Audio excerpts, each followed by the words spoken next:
afterwards. Be right back. Speaking of which.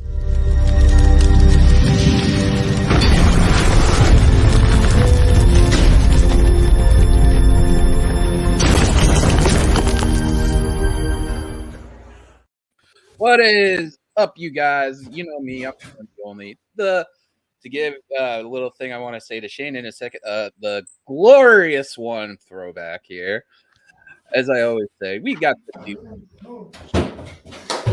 like that.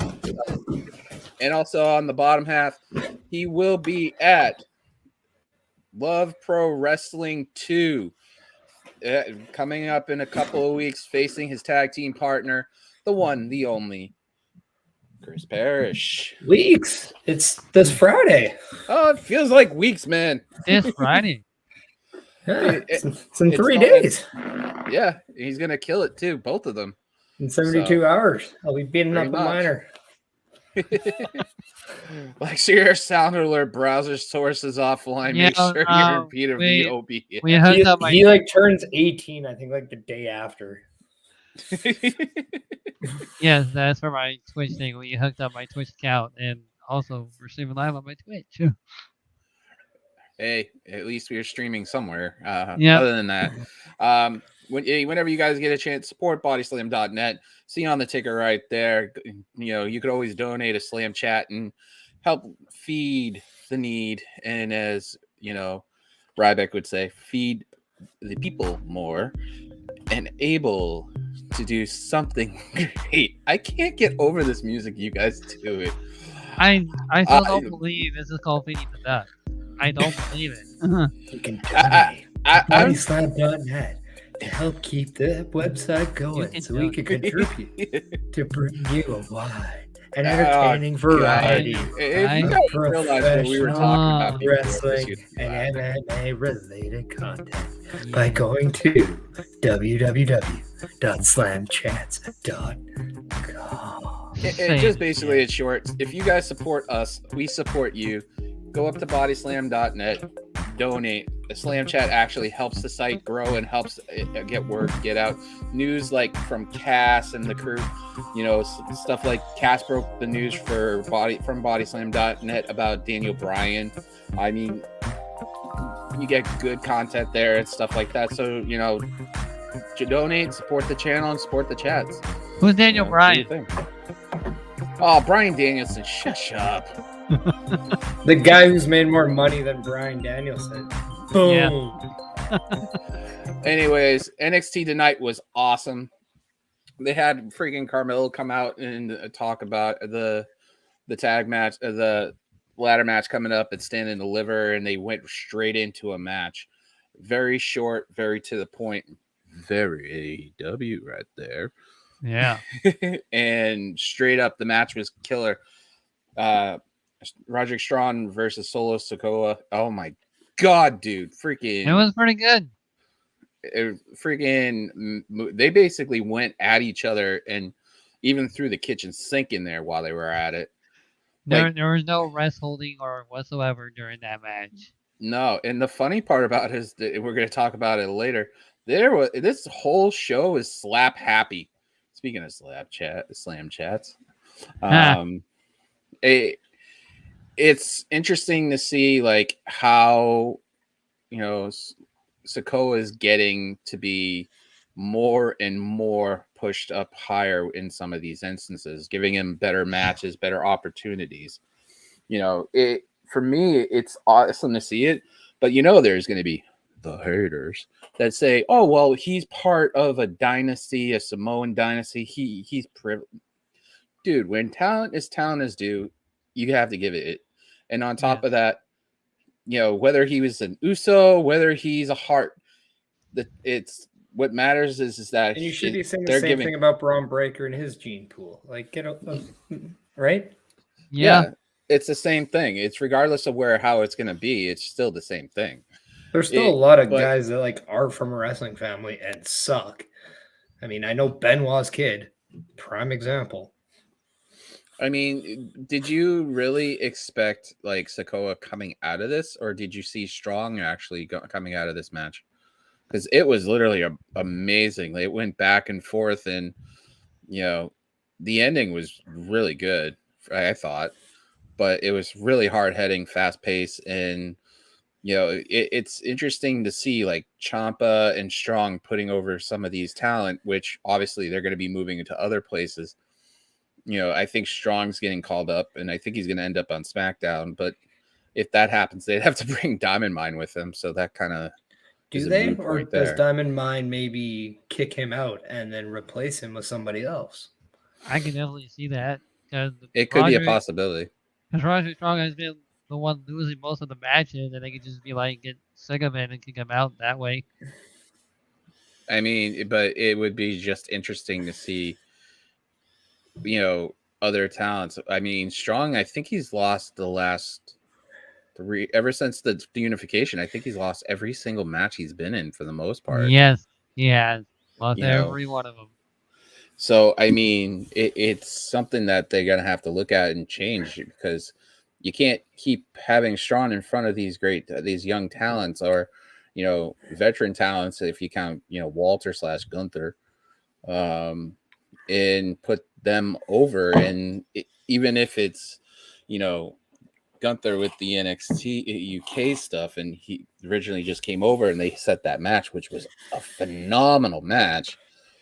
I mean, it's and very physical. This one reminded me of that also. It's just both of them were beating the holy hell out of each other. Yeah, I mean, I think the direction of Roderick Strong, I think, could be twofold. I think he's either primed to go up to something else, so he's kind of there to help the other people not only look good, but a win over him still has meaning and still means he's done something. So I think they're using that still to help move along some of these other talents, and like the Sakura and all those guys. But like the other one too is maybe he doesn't even want to get called up, and maybe he's running out the rest of his contract there and just doing this and being that good soldier and leaving, because who knows if he's someone that WWE wants to keep in their plans moving forward, or is that, let alone, he just could be the Dolph Ziggler of NXT before Dolph Ziggler came to NXT. Yeah. It could be the possibility that the possibility he could be there for a lot longer than his contract, and he resigns. We don't know what he's thinking. When did his contract expire? I'll look it up, but I read something through Twitter, like flashing that his wife was supposed to be a part of Diamond Mine, I guess. Oh yeah, and then now she's doing stuff with AEW. That's hilarious. But I mean, I think it all kind of varies on the future plans, which a lot of us can always speculate. We don't really ever know. But right now, I think until they actually find something for him, like, I think this is what you're going to see, because I just don't think they have a direction for him right now. And he's kind of stuck in limbo. Yeah. Because everyone... Go ahead. He has been losing, like, ever since his Undisputed Veterans left. He's been losing ever since then. So it goes way back. Yeah, I was just going to say, like, it seems like everyone in Diamond Mine is getting a rub except for him. So it kind of leads me to believe that maybe the long play is to have Malcolm Bivens kick him out and replace him. Maybe even use an Ivy Nile as kind of like the face of Diamond Mine. I'm still looking it up. Sorry. Sorry. But like a match I would love to see before it's gone is, like, I'd love to see just the cardio battle between Dolph Ziggler and Roderick Strong. I kind of like mentioned, I kind of compared them before, but like Dolph Ziggler is a workhorse performer. He can go and go. And I would love to see him go with Roderick Strong, who obviously is a guy who, I mean, name me someone who has better cardio in the ring in NXT than he does. And I don't know. I just like love to see those guys go after. I'd like to see Roderick Strong at least have that one real opportunity to become NXT champion, because it seemed like he had that prior to the Undisputed Era. since then, we haven't really ever seen him anywhere close. So I'd like to see at least him have one true, whether it's run or feud or something, like just something over the NXT championship at some point. Yeah. It's hard to figure out because there's certain reports are saying that he signed a new contract in November, and there's certain ones that are saying he hasn't signed one. So, it's kind of difficult to see. Well, Conflicted. One thing we do know with WWE is, I mean, you can just say, look, I don't want to be here. And they can be like, okay, budget cut or something like that. You can be signed for another decade, but a budget cut may come in and you might be gone tomorrow. So, regardless of it, I mean, I just think like there has to be something bigger to the picture with Roderick Strong, or else why is he losing all the time? Because we all know how good of a performer he is, but at the same time, we know the direction of NXT is to help further along the development of everyone else as well. And they got to use those Tommaso Ciampas, even Santos Escobar to an extent, because he was someone that was prior to the new 2.0. They use these guys to kind of help as platforms to elevate the new faces. Yeah, it's made for a platform to help other people out, which is great. Yeah, he could be like one of those people who's like, I don't really care about winning, but I just want to help out the new talent. Something like that, Well, this show's been pretty much was mostly matches compared to last week, where it was promo heavy, which was a delight for a change.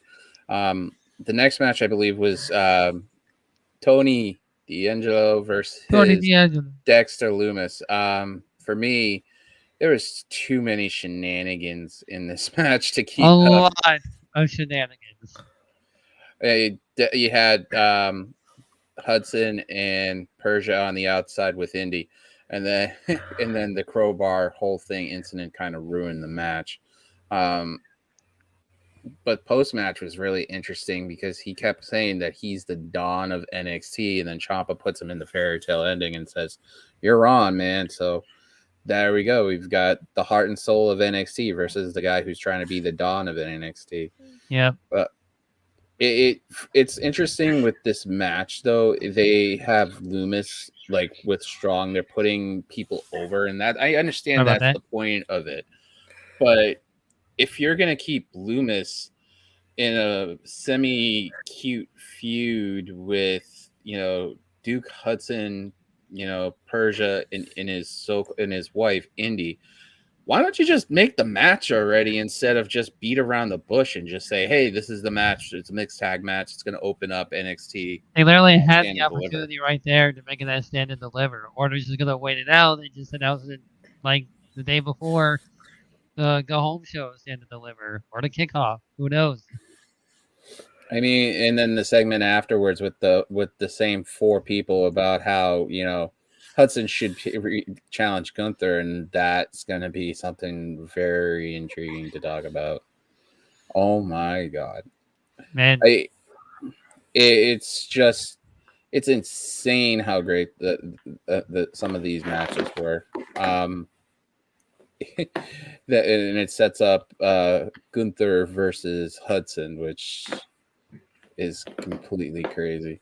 So that's not the match at Stand and Deliver, though. No, but that's an interesting thing that they did tonight.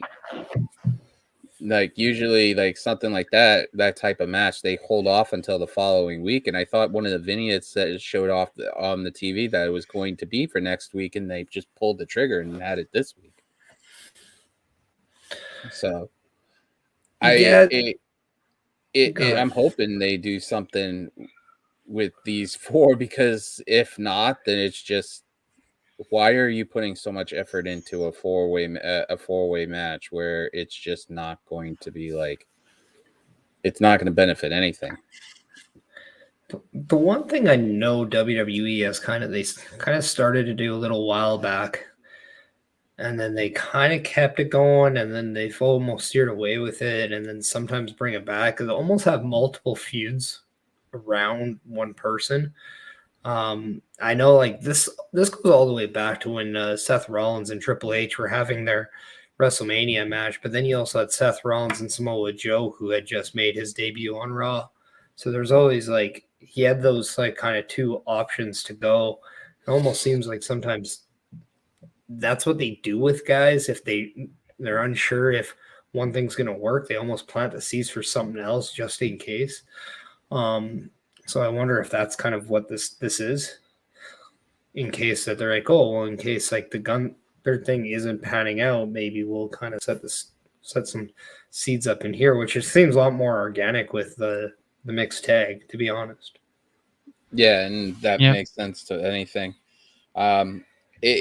It's just sad because it's like Dexter is amazing in the ring, and it's just I'd rather have him in that ladder match for the NXT North American Championship. He hasn't had a title shot in his whole tenure, I believe, in NXT. If I'm wrong, you can just put it in the comments. It makes sense.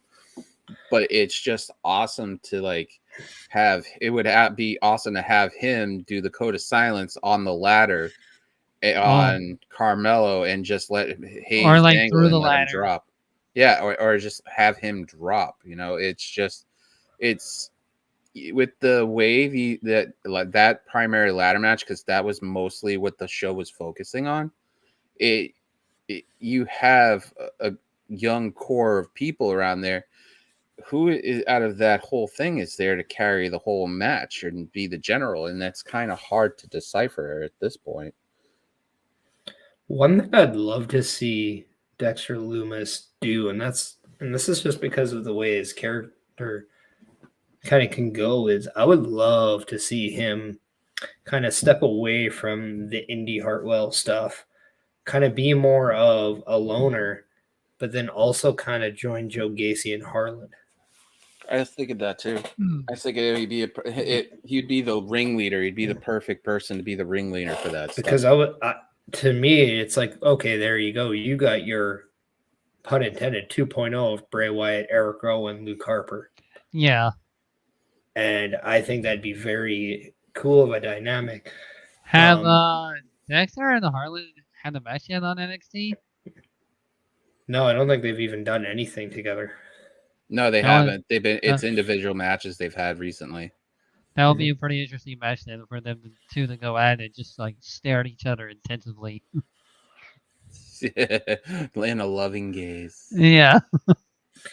But like, I don't know, like to me this stuff that they have with Loomis, like, well, yeah, it's entertaining because Indy Hartwell is an entertaining talent. It kind of waters down what Dexter Loomis is capable of in my eyes. Yeah. And there's a lot more to it.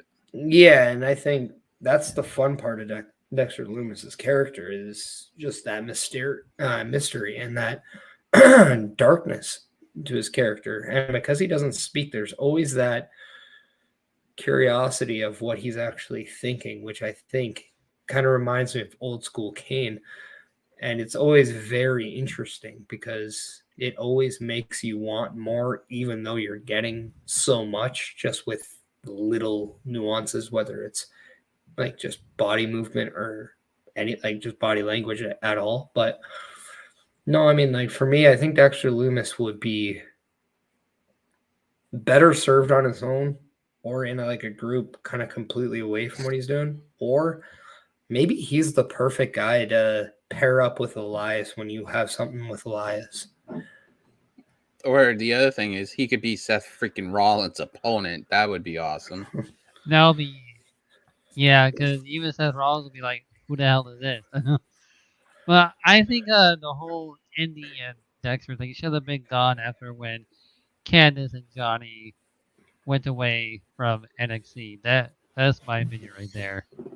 I think the Indy and Dexter stuff should have ended after they got back, but they're so keen in WWE to hold on so much material just because of views and stuff. They mentioned on commentary that that horrible segment that me and Shane absolutely hated, the whole freaking makeout thing. Thank you for the kiss cam, by the way, Shane. Had over 10,000 10,000 hits Really? on social media.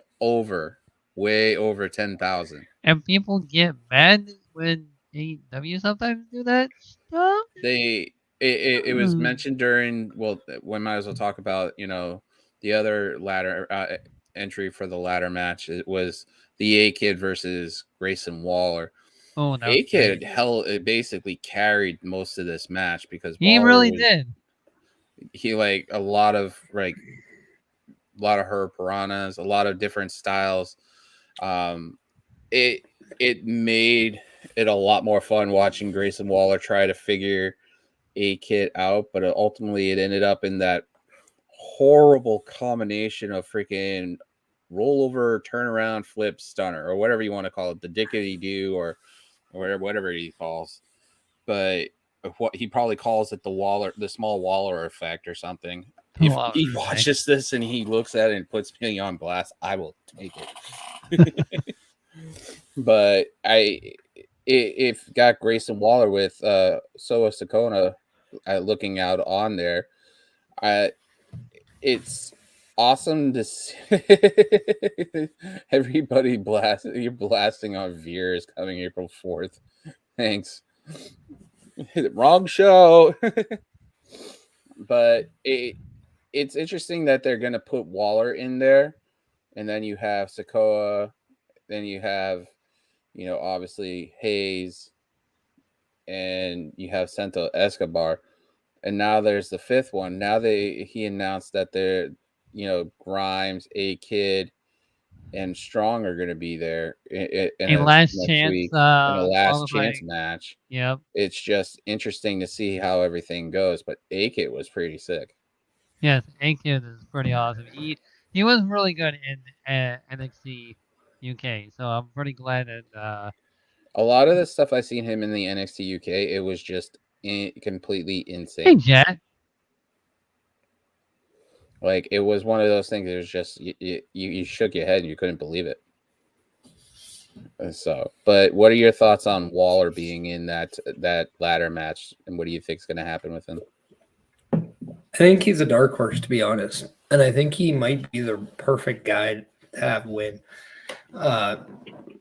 And I'll say this because I think he is the most organic when it comes to getting heat out of a lot of the new group of talent there. I think we all can agree that this is probably Carmelo Hayes' last day as the North American champion because he's primed to probably go up into that NXT title.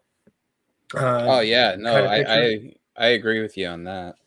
So I kind of look at a guy like Grayson Waller as he's kind of the perfect guy in a way, and I think this is a good move to help kind of people care about him a little bit more because now he's at that point where he needs a title kind of to stay, I don't want to say stay relevant, but he needs a title to kind of keep going with his act because it's a lot of he talks and talks, but he has nothing to really show for it. So give him a championship, and now he has something to show for it. Yeah. Basically, just put up or shut up kind of thing. And he doesn't even have to do that much in a ladder match to win it when you think about it. He can play that defensive style very well. Like, he could be the Jerry Lawler in the Royal Rumble and do something silly like that. Yeah, because he is that character where he doesn't have to do a lot to get there. He's more the opposite, where he knows he doesn't exactly do much. You're saying like the A-Kid is like doing all the offense and he's doing all the selling, all the making them look good kind of a thing. But if he sneaks out that win, then all of a sudden he gets more heat because of it, because people don't think he earned it. Yeah, that's true, but it's just God, freaking Waller as NXT North American Championship. You know how many people will literally blow that up? Shut up if he wins that NXT North American Champion. It'll turn out to be Miz Girl 2.0. Like, everybody will just be in shock that it'll be just be angry. I would love to see the Miz take Grayson Waller under his wing. Oh. Yes. I would love that. That would be pretty good. Imagine if he's Alex Riley 2.0. Alex we Riley. give a shit about Alex Riley 2.0. He'll give a shit about Alex Riley. Like, hey, looks you remember like Alex this guy, Riley. Alex Riley? Yeah, me neither. So he just won't have as good as music as Alex Riley. Oh my god, Alex Riley's theme song was badass. That was a good theme song. There is no way in heck he should have had a good theme song, but he did. But say it to my face. Say it to my face. I love that. So going to the next match that was talked about and stuff. I was Shane when we found out we were going to do the show, and we were watching, Breaker versus Rude. I was going to type to, hey, Shane, do you have a Rude in your pants? Because you keep saying they should be called the Glorious Show-Offs. Because it should. That's the name that should have been. One's glorious and one is a show-off. How hard is that? Rude comes out. I like the fact they didn't just mesh their stuff together, because that is so overdone. When you put two singles guys together, like, I love the fact they came up with something different and they created a different identity for the two of them. So right, like Jericho. Like, if they were ever to break off, then they can go back to it, and it's not like overdone. Yeah, I mean, it makes them like unique in their own way compared to being stand out as the same carbon copy of a lot of things, reuse and everything. But they come in, Rude uses his own theme song and stuff like that. That was great. It was great. It literally made everybody go crazy. This match, you had the crowd I saying, thought someone cried in the audience because they were like, oh my god, they're using this theme song again. Yeah, and the crowd was literally during this match saying, glorious. They were just saying glorious, basically. They were basically saying this is awesome also. The match was extremely physical. The glorious DDT hit his mark, but it looked like he hit that perfectly in that spin. Yeah. So, and then Breaker freaking being...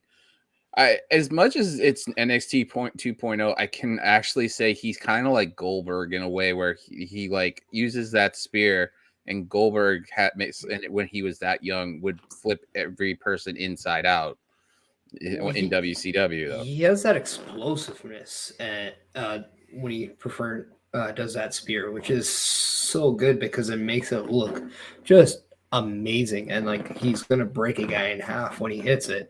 Yeah. And Bobby Roode, I'll say this. He doesn't have the accomplishments of this guy, but he is, next to Randy Orton, I think, the most complete professional wrestler in WWE. Top to bottom, yep. And, like, I always thought, like, this guy would have been Triple H's, like, number one guy. Like, because it's like, oh. Because he does look like a little bit of Triple H. He reminds you so much of him. And I would have loved it. Like, if they would have kept the Revival and they still had Randy Orton, imagine if they did like a New Age Horseman with Orton, Revival. They were going to do that. Rude, but with Rude as well. Whew. They were going to do like a stable with Rude, FDR, and Randy Orton, but of course it just never happened. Well, at least one thing came to fruition through all this. We have Shane saying glorious. We should actually use that as a theme song. I'll just have me saying glorious over Bobby Roode's theme song. Hey, producer, can we get that? Yeah, seriously, do it. Can you clip it may or may not be on my phone when I wake up in the morning. Oh, God. It ended really interesting because of the fact that Rude was attempting something off the top, and he got, Breaker got his finish off of it without having to lift him up, with that, gorilla press slam. It's interesting how that was modified and stuff like that. This gave Breaker more like over even though he's so over in there, but like having somebody other than like NXT talent, somebody main roster talent, putting him over after losing the title to Ziggler gave him that advantage. Even though he won his first match on Raw and that put himself over, I think an opponent of Rude's magnitude with Rude's accolades outside of WWE made people be like, oh, okay, this guy's real. This is what they want.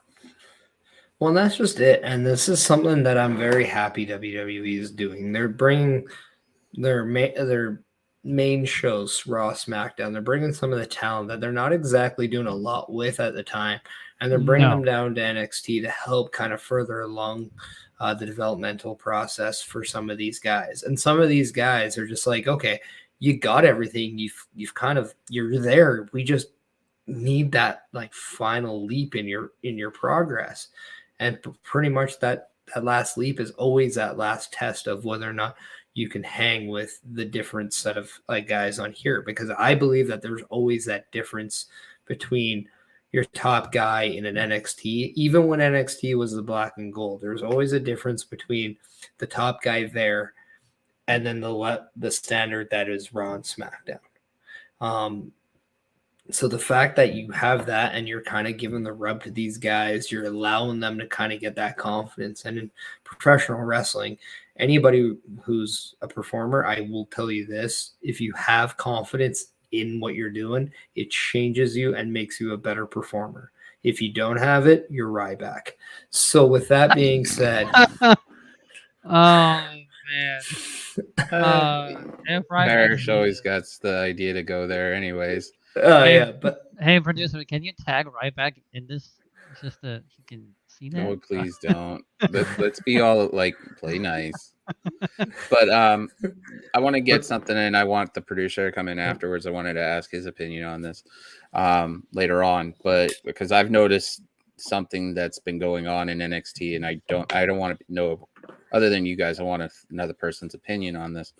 Is that the match overall was a really good match, very physical match, but I still think shoot hour. That was a shootout from Parrish. Yeah, to quote Fightful and Sean Ross, we're shooting softly. But it was very physical. It made all the right moves, made all the point. It made Breaker look good. The end of the match was great because it basically set everything up. But man, that super kick afterwards. Holy crap. That was a naughty super kick. So what did you guys think of the match overall, other than, we talked about Rude and Breaker and how this match set up, but what was your favorite points? I think the fact that I saw Braun Breaker, he's a different performer at the end of the match than he was at the beginning. And like I'm always the guy that like when I see a match at this caliber, it's not necessarily moments that stand out to me. It's what it ends up doing for the guy. We all know that when they're bringing in these guys that they want Braun Breaker to be a star. So the fact that he has taken his game to a next level, he's not only just passing the test, but he's acing it. Yes. I think just shows them that they're like, you know what? We have a star here.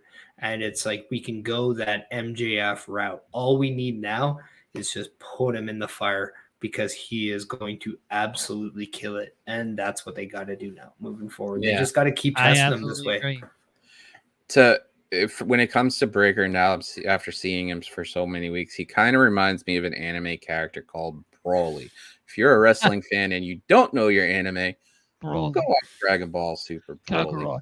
There's a line in the movie where Vegeta states that about Broly, he's learning as he goes, as he fights. And I think Breaker has that mindset where he's learning while he's performing and fighting and adapting on the fly. Not by what it's being called in the match or anything, but I think he literally is seeing while instead of talking how the match should go, before everything, I think he's actually in the moment in realizing I'm learning more and more, and I'm applying it at every second I go. And adapting. He's adapting every. And he's changing his style and evolving while he's working right there in that moment. As a wrestler, Parrish, do you see that more and more every time you see Breaker? Like he literally seems like that. Like to quote a line from an anime, he's learning as he fights.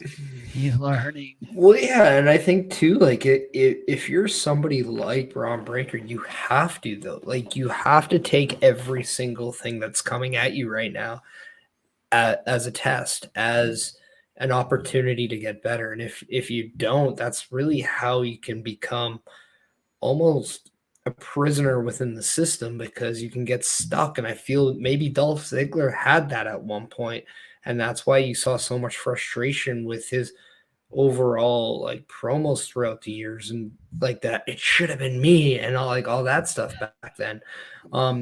The one thing I'm also going to add, this looks like it rejuvenates guys like Dolph Ziggler and Bobby Roode as well when they're coming down and they get to have kind of the style of matches that maybe they don't always get to have on Monday Night Raw or It Friday Night rejuvenates them SmackDown. as a performer too. Yeah. And we know that Bobby Roode, like, we want to see him give you that 20-25 minute classics. And I will say this, it's why I think Monday Night Raw has been killing it, because they've been ending it with those kinds of matches. And that is why I think Seth Rollins is one of the best going right now, because he's been the guy to do it.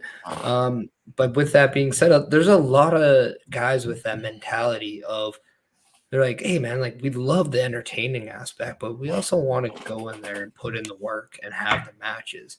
So most Canadians are like this. Like, most Canadians, like, they're just work. Most Samoans just like to work. But I mean, like, the Canadians, we always feel like we got to prove ourselves, and we want to, like, all the time. And Bobby Roode is no different. Like, he's one of the best when it comes to the in-ring things. So, like, he wants to. And there comes a point in everyone when they get older, and Bobby Roode is in his 40s, Dolph Ziggler's in his late 30s, I believe. These guys want to see if they can still have it and then raise the bar with the young guys. I mean, man, you look how long these guys have been in the game, and they're seeing a guy like Braun Breaker just like naturally get it at a fast pace. Yeah, that drives you, and that puts a hunger in you.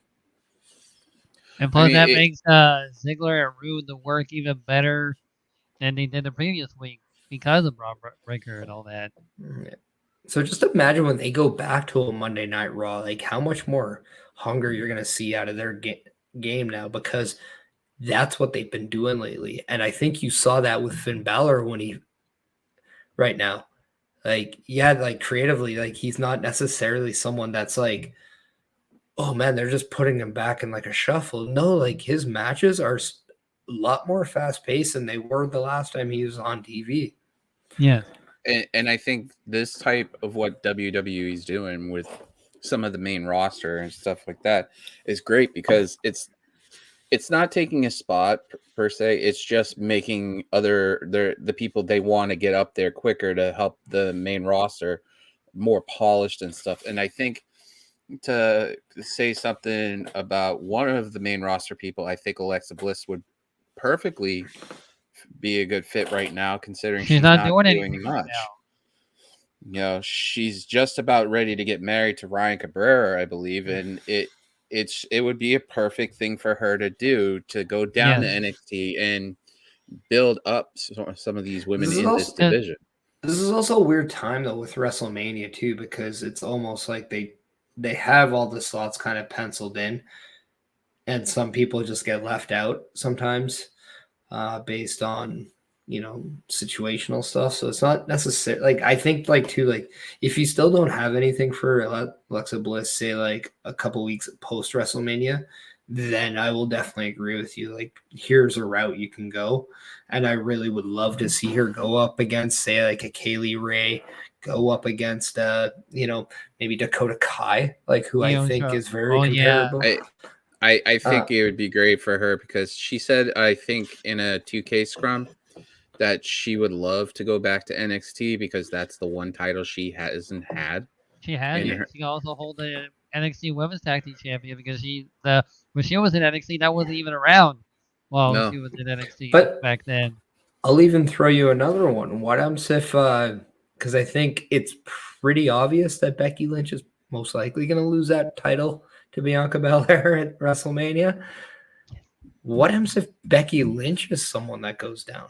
Because she's in that same boat, never was an NXT champion. That would definitely help the NXT ratings. That would definitely change everything. That would change NXT completely. I It mean, would. Becky Lynch would do for the girls in NXT what the AJ Styles, the Dolph Zigglers, the Bobby Roodes are doing for the male superstars. But then again, No, so would Bailey, so would an Asuka. but I They still really think have out nothing of for all of them, Asuka. I think out of all of them though, I think Alexa would be a perfect fit. And her versus Mandy versus, let's say, Cora Jade, for example, would be Right. a good 3-way match at some takeover at some point. Alexa Bliss versus Dakota Kai, Battle of the Crazies. Yeah, or just, Alexa Bliss versus Wendy Chu. We'll talk about her in a bit. But That would be fun. Like, imagine if you got big time Bex going up against Mandy Rose, and just how much would that do for the development of Mandy The Rose promos. as a main The event? promos. yeah, well, Toxic Attraction in general versus versus Becky. Yeah, it's interesting to see how everything goes with these guys. If that does happen with Alexa, oh wow, it will change everything. I'm still waiting for Ginny to come over. And I honestly believe Ginny is going to be one of those girls that will reshuffle the way, because you'd have to think after WrestleMania, at what point does Io Shirai move out of NXT? I don't think anytime soon. I don't I think think until she's after. happy where she is. I don't think she wants to be called up. I think she's honestly. in the Ciampa spot. When she's ready to be called up, they'll let them know. Well, I think they gave her that much, clout to do so. Yeah, but my thing, I just know, when there is an opportunity or a situation, you act on it, because you have no idea when you're going to get that opportunity next. So if by chance, say, Asuka needs someone to feud with, Io Shirai would be the perfect person, because not only is it fresh, we haven't seen it under the WWE. There's just so many things. Obviously, that's me nitpicking and being a fan and just doing, fantasy booking. Right. But with that being said, you usually get these kinds of stuff after WrestleMania. And we always see those WrestleMania call-ups. Yeah, and with all the talent they're trying to bring in too, it makes more sense. It makes perfect sense. There was a women's match, not really interesting, which stinks because I love women's wrestling.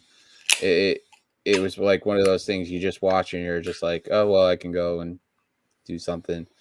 I hate thinking that when it comes to women's wrestling, because they deserve so much better. Other than what they gave the women's the main event match like 3 almost 25 minutes or so, but the match of the night, we have to agree on this and stuff. Duke Hudson. Now everybody's like, well, Duke Hudson match of the night. No, Duke Hudson versus Gunther. Oh my god. The chop, man. Oh my god. I do not want to be Duke Hudson in the morning after waking up being hit by a freight train as Gunther. His chest is gonna be burning up by tomorrow. Commentary was also stating that there was a lot of welts all over it, that he was already bleeding out. Yeah, I saw that. I thought there was like a little vein pop on his torso when he got chopped. I was like, damn. Let's just say this much, Parrish. I will never want to be chopped by anybody who does this for a living. I don't want to be chopped by Walter. I'm a weird guy. I love getting chopped. So it's I don't know. I'm a glutton for punishment, I guess. But this is why at the end of the day I still want to see Gunther against Roddy Strong, because Roddy Strong is also known for his chops. I have seen this guy tattoo Bryan Danielson with chops in the past, and oh my god, I've been told that this guy chops just as hard as the Flairs and Benoits did. There's a level of but with that being said, If you want to see two guys chop, Gunther is one, Roddy Strong's another. I just say for the sake of just give it to us again, please. Yeah, just to see it. But that one chop, that sounded like a thunderbolt, like going through the entire arena. That hardcore chop that freaking Hudson took. Oh my god. Hudson face was like, I don't know if I want to He continue. looked like he was ready out. He was like KO'd by just one hit, one chop of a hit. It literally, it was just all Gunther in this match, but it's just the chops and Hudson Duke tried. He tried. We'll give him that much, but it ended up in a power bomb and a pin. And then we have another match set up for Stand and Deliver with LA Knight power walking, coming Like The out Rock. and setting everything up for him and Gunther at Stand and Deliver. We're 2 weeks away from that, a little over 2 weeks away from that. What are your expectations of that match? I think LA Knight is going to get tested with Gunther. Yes. I don't. When I look at the two, I look at Gunther as like a warrior in the ring. Like he is that soldier that you just cannot overcome. When I look at LA Knight, I don't necessarily get like one of the best pro wrestlers. I get a very entertaining performer. Very good However, on the mic. I think he's underrated as a professional wrestler, but I still don't think he's going to ever be one of the best when it comes to his like skill set. However, I do think he has everything you need to go up against a guy like this. He's going to make a fight look believable against Gunther, and I think that's the most important thing about it, because you need believability with Gunther. That's why Ilya Dragunov and him had like just iconic battles. That's why I think the Coffey brothers make battles with him look just amazing. Pete Dunne, same thing. Like it's those kind of things that help make the aura of Gunther what it is, but it also allows that to help the aura of you become bigger, because Gunther is somebody that helps you become a better worker as well. I kind of see Gunther as the NXT champion by the end of the year. It would make more sense to have somebody that is like Andre the Giant status with a lot of the move sets and stuff like that. If the powerbomb was around for Andre, then that would be, devastating as hell. If Andre the Giant was able to hit a powerbomb, you done. Pretty much. Yeah. But it's just between the chops and everything, I think Gunther will be the NXT champion right around Survivor Series. I think if Hayes is not there, I think Gunther will be there to hold that title anyways. I have a question for you.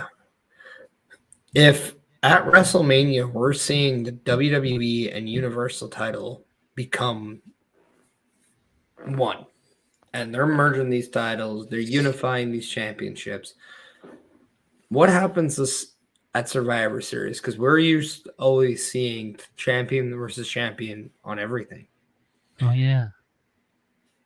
If Gunther is heavyweight champion by Survivor Series and Roman Reigns is champion by Survivor Series, think about Bloodline versus Imperium.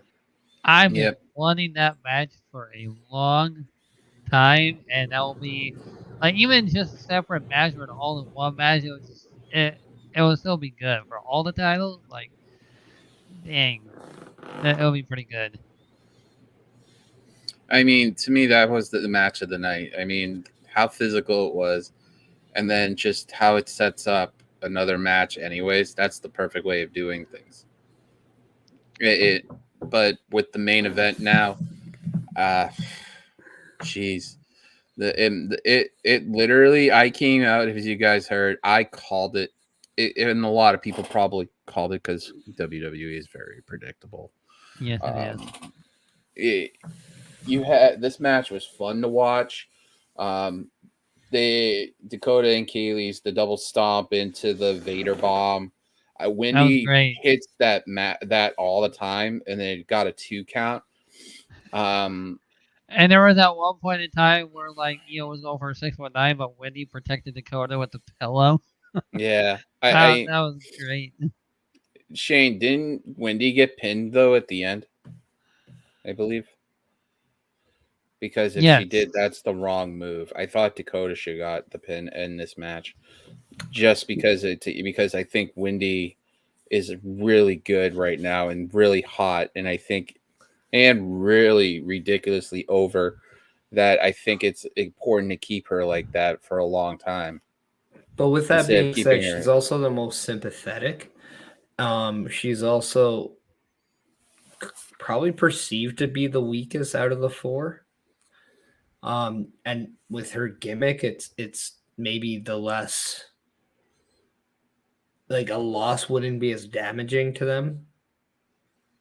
So like I don't dislike the fact that it's Wendy Chu, because if your plan is then to have maybe Wendy Chu and Dakota Kai feud, you already have it where Dakota Kai can blame Wendy Chu for being the one that lost. You already have that now, just with that one move. But this also could be something you do to help strengthen the relationship between Dakota Kai and Wendy Chu, and maybe have Dakota Kai be more sympathetic to Wendy Chu, therefore making them closer. So I don't know. I think Wendy Chu is kind of the glue between this whole thing.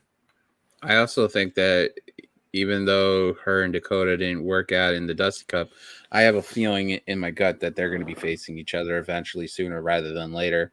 Because maybe next week somebody's going to point at the finger at each other and say who was the one that did what. Dakota is a natural heel in any situation when she wants to be. Mm-hmm. And then Wendy as a baby face, like everybody's gravitated toward. When people say you deserve your own WWE onesie, you're doing something right there. Yeah. But Kaylee Ray and Io win the whole shebang, and they'll face, Toxic Attraction at Stand and Deliver, I believe. Fatal 4-way match now. It's going to be crazy. Can you imagine Io and Kaylee Ray tag champions? That would be so awesome. I mean, I would like for Wendy Chu and Dakota Kai to become NXT Women Tag Team Champions. Just think of the crazy segments that will be happening with that. I'm not gonna lie, there has to be one championship at Stand and Deliver that doesn't change hands, and I think this is the one. Yeah, if it doesn't, then if it does change, that'd be awesome. But if it doesn't, well, at least it sets up more storylines down the line for those titles. I can actually see Cora Jade winning more so than I can see Kaylee Ray and Io. Even though I know WWE likes to make these tournaments kind of mean something and kind of have that turn into something, I think you're either going to see Toxic Attraction either walk in with all the titles and walk out, or walk in and walk out with nothing. So it's either one wins or they all lose. It's basically an all or nothing kind of situation. Yeah. But pretty much that was NXT for the most part. So there's a couple of things I wanted to ask, and if Bad Blood's listening, if you could pop in, because it deals with something. We had if you remember, we had a debut of some sorts, but that person hasn't been on NXT in the last couple of weeks, and I am talking about a friend of Bad Blood's, Nikita Lyons. That whole match, her debut match, had a bunch of views online, and it created a meme, multiple ones, mind you. But we haven't seen anything recently. Who do you think they're going to have to set up for her to have a match with if they have something for her soon? I think Sarai might be a good next opponent. Well, I was thinking originally Raquel would be a good when Raquel came back. Um, there's a Nikita litany Lyons of versus Raquel people. Gonzalez. Yeah, There's a could litany see that. amount of people you could have. You could have Rhea Ripley come down and face her. What about Tiffany Stratton? Yeah, that'd be interesting too. Yeah, And so I'm just like, I thought they would use her more after that. And we've only seen like vignettes on there. We've only had one match that I can I remember. So for me, it's like, I think she's also been on Level Up, which is another NXT side show on that one. yeah, I think too we got to look at it in the landscape of this, and like Send and Delivers like the NXT WrestleMania Yes, show, is it gonna be at right? the same arena or is it gonna be at a different arena? No, I think it's in a completely different arena because it's Uh, on the same day as night one, I believe, right? yeah, it is. It's gonna be like on at noon or 1 p.m. around over Yeah, here. no, I think WrestleMania is in a stadium, whereas like if you know NXT is the an arena. yeah, so like Okay. they're probably playing where like the Dallas Stars played, which ironically enough I just watched them beat my team, but yeah, I think they're gonna be at that arena, whereas WrestleMania's at the stadium. But my thing is It's the like equivalent of like with, let's say, SummerSlam. They gave, if SummerSlam was supposed to go in Boston, one of the ideas I was saying is it's like them taking SummerSlam to Fenway Park while NXT holds the Garden down. So I mean, but it's just interesting that they do these things and they debut people and they don't keep them on there. my point that I was making before I kind of went off on that tangent was they kind of have these shows kind of already penciled in of what they wanted to do, so you kind of see the shows leading up kind of be more heavily booked on those talents, especially when you're kind of working with the tournament that was the Dusty Rhodes tournament. That's a lot of content that you're kind of already doing right there. So I think like we got to look at it kind of like once Sten and Livery is finished, we'll probably see these people kind of being more of a mainstay on the programming than maybe just debuting. It's just to me, I just think this is bad timing of when they debuted, and then it's like, oh, Yeah, okay, I can see where you come from now with we're gonna that. focus on like the talent of the show. So the show is going to be viewed as like the biggest and whatnot. So I just think, just give it some time. Like, I don't think it's going to be that big of a deal in a couple of weeks. Yeah, just let them finish what they have now, and like you said, after Santa Deliver, refresh everything, and show all the new talent that they have. Well, they got to restock the cupboard anyways. They've got just signed all these people in the new class and stuff, right? So it's got to be like Roxy is just is now signed, so you got to wonder what she's going to be up to. And now they're comparing a person to young Randy Orton, which I don't see it. Well, this show basically gave us multiple answers and multiple questions for next week. We did get Shane being glorious and stuff this week, so we got to wrap this up and head out soon. So I'll start with Parrish. Parrish, tell them where you can find you. You can find me on all the local wrong thing. No, you can follow me on Twitter at Chris Parrish. You can follow me on Instagram at Chris.Parrish. You can follow me every weekend at Real Canadian Wrestling in Edmonton. You can follow me this Friday at Love Wrestling. Make sure you check out Twitch at Love Wrestling CA for that show. I believe that they're doing something on their Twitch, so stay tuned to that. Yeah, Mr. Tag Champion right there. I am not a tag champion right now. We are not tag champions right now. No. What happened to the belt? Long story. Okay, that's something afterwards. All right, Shane, tell them where they can find you. Well, you can find me on Twitch on Husky_518 and on YouTube Husky518, and same with the whole Twitter thing. Every Thursday night, Wicked Crazy Pinfalls. Took a hiatus last week. I've been trying to get people to come on and stuff. It's kind of hard with scheduling and stuff, But even if I don't have anybody, I'll try to do maybe a short show here and there just to give everybody a little bit of what's going on. Twitch, go on there, Throwback 978, YouTube.com/Throwback27. Same thing with the Twitter and stuff. I will be here with Shane next week, and you never know who might pop up. Maybe we can get our producer to come on and actually hang out with us for a little bit. Be great. Maybe we could probably get Adam Woods. That'd be really interesting. Hell, we try to get other people when we can. I know a lot of people, except for us, watch NXT, and I absolutely like watching NXT. Other than that, we're just having fun hanging here with you guys, just chilling and stuff. Yeah. Donate right there, like it says. Slamchats.com, support bodyslam.net, doing amazing, great stuff. Cassidy with all these news stuff, a lot of content on the YouTube channel and the Twitch. We're going to try to get that up eventually.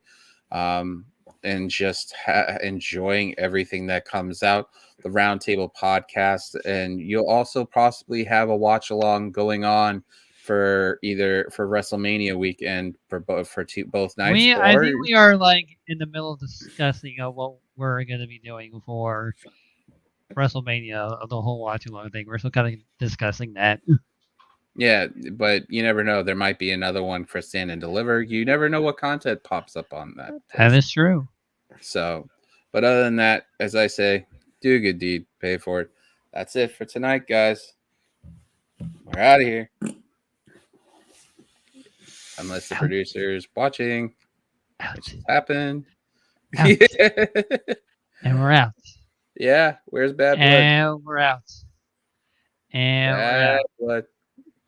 Just a stream that doesn't end. Oh my goodness.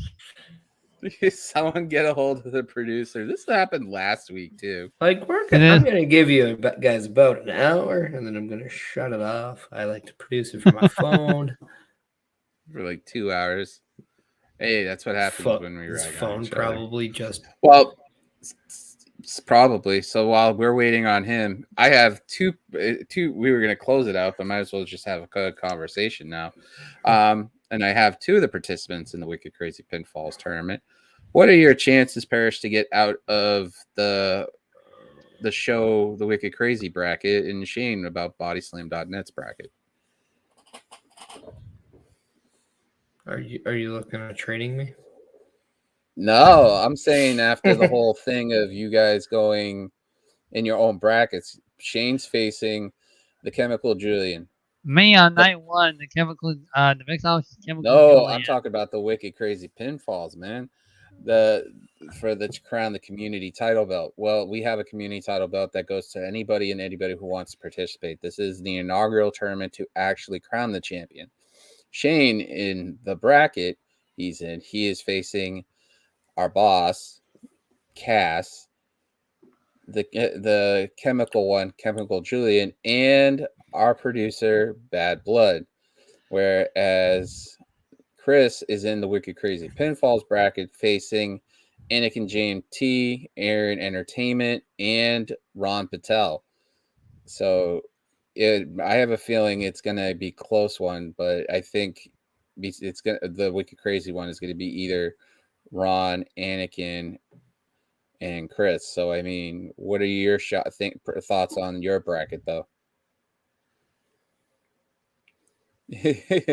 Process. I just go wherever I am, and then I try to make that the winning bracket. That's all I do. Yeah. I can just see it now. Maggie gets out and you face Maggie. Oh my God, the memes. The meme. So I'll just tell Maggie to lay down.